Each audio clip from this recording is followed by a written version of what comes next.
We've got ones that can see. Welcome, everybody, to today's show. If you haven't heard, there's a lot of talk going on about massive underground structures being found beneath the Great Pyramids. And they're talking about an ancient energy grid. Now, remember, nothing gets out there unless they want it out there. But this isn't really the newest of news in regards to the Great Pyramids.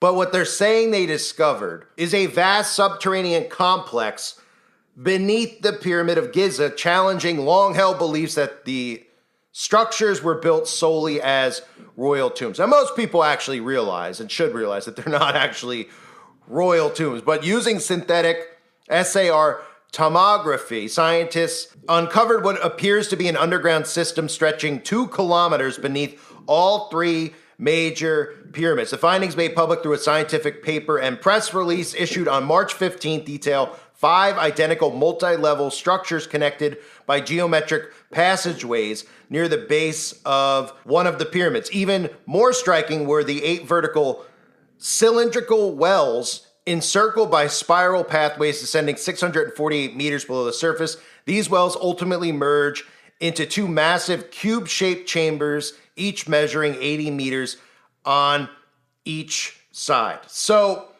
you can see some of the images of what they've discovered, and this looks clearly like there is an energy grid underneath the pyramids. There's also talk that scientists have discovered a vast city underneath these pyramids as well. And they've pushed stuff like this for a while out in the open, like these ancient alien shows that the History Channel has put out there, which talk about power plants being underneath the pyramids, how the Egyptians actually discovered how to harness electromagnetic energy in the pyramids. The pyramids, of course, then get discussed as being something that was potentially built for and by aliens.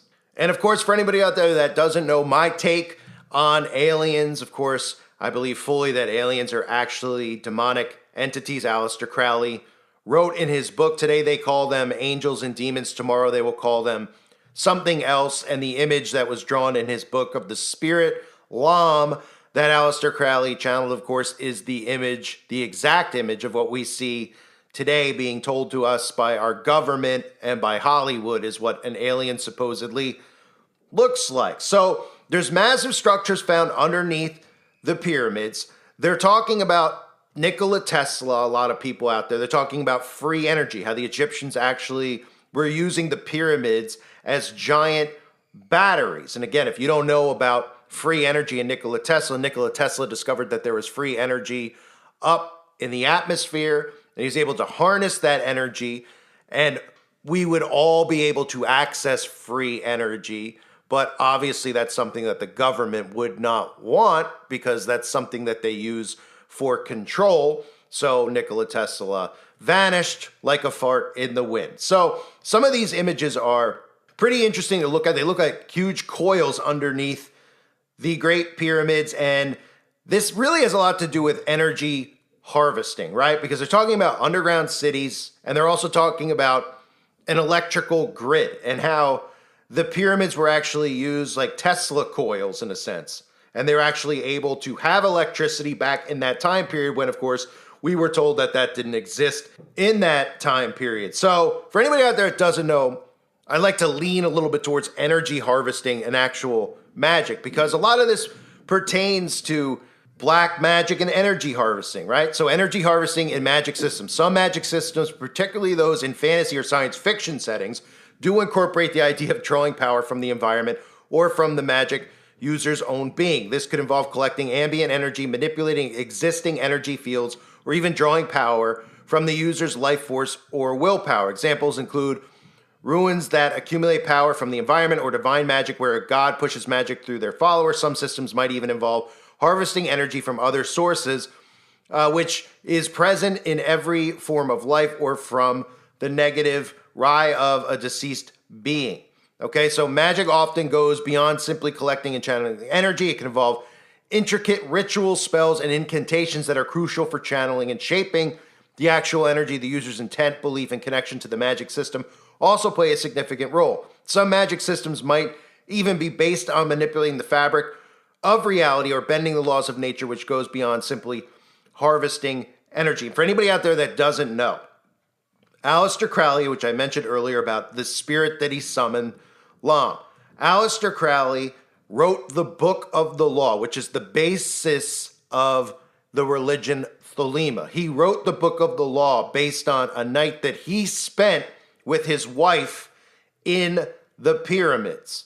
He actually went on his honeymoon in Cairo in 1904, spent a night in the king's chamber of the Great Pyramid of Giza, where he performed a ritual, and his wife, Rose Edith Kelly, reportedly experienced a trance and mentioned the name Horus. And of course, we all know the correlation between Horus and, of course, that all-seeing eye that's on the back of the dollar bill is the all-seeing eye of Horus, the Eye of Providence, or as I like to call it, the Eye of Lucifer. So they performed, or Crowley performed with his wife, an invocation of Thoth and Horus on the 18th, and after Crowley invoked these spirits inside of the pyramids, Crowley believed that he was visited by an entity called Awis, and he dictated the Book of the Law to him during this time period, and that is where the Book of the Law, which is very, very prominent in Thelema, the basis for it is the Book of the Law that they follow. So that's where Crowley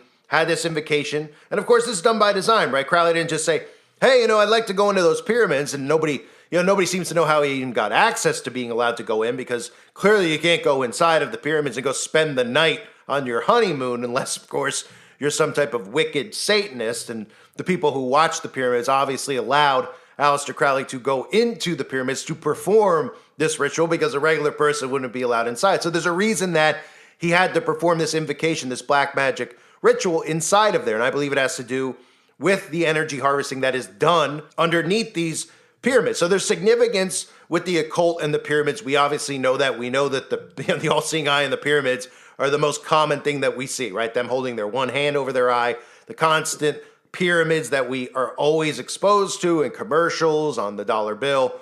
So there's clear significance with the pyramids and invoking demonic entities. The question is, where does this story actually go? Does this lead to a psyop revolving around aliens? Are we going to be told that ancient aliens built the pyramids as opposed to demonic entities and the fallen angels? That could be potentially where we go. Or it could go in this direction, where scientists say that they discovered a vast city underneath there.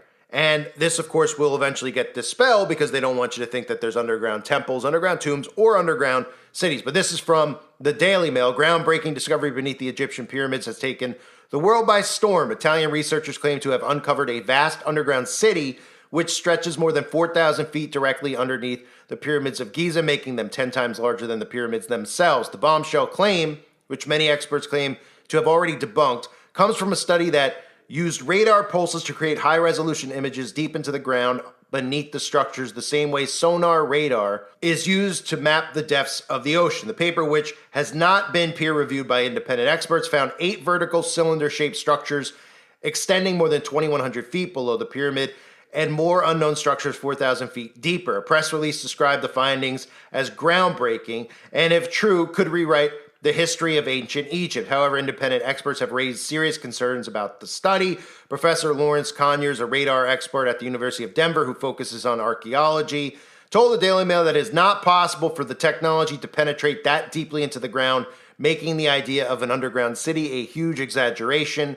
Professor Conyers said, it's conceivable there are small structures such as shafts and chambers beneath the pyramids that existed before they were built, because the site was special to ancient people. He highlighted how the Mayans and other people in ancient Mesoamerica often built pyramids on top of the entrances of caves or caverns that had ceremonial meaning to them. So some of the images out there show you exactly what I've been showing you on your screen, where you can see these 8 vertically aligned cylinder structures aligned in 2 parallel rows from north to south. They say, despite the skepticism, Professor Conyers added that the only way to prove the discoveries to be true would be targeted excavations. My take is that as long as authors are not making things up and their basic methods are correct, their interpretation should be given a look by all who care about the site.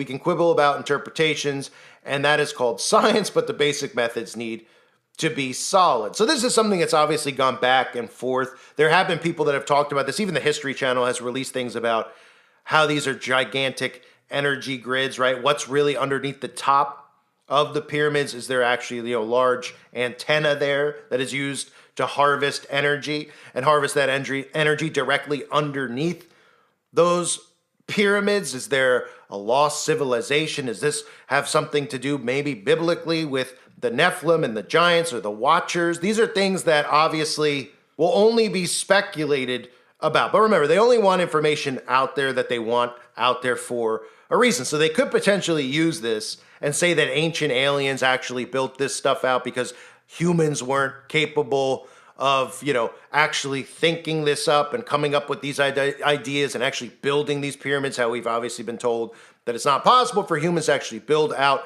the pyramids themselves. But one thing's for sure, there's clearly some type of spiritual connection with the pyramids in ancient Egypt, right? We know the Freemasons worship ancient Egyptian culture and ancient Egyptian gods inside of their Masonic Bibles. It teaches all about Horus and all of these deities that they actually believe in.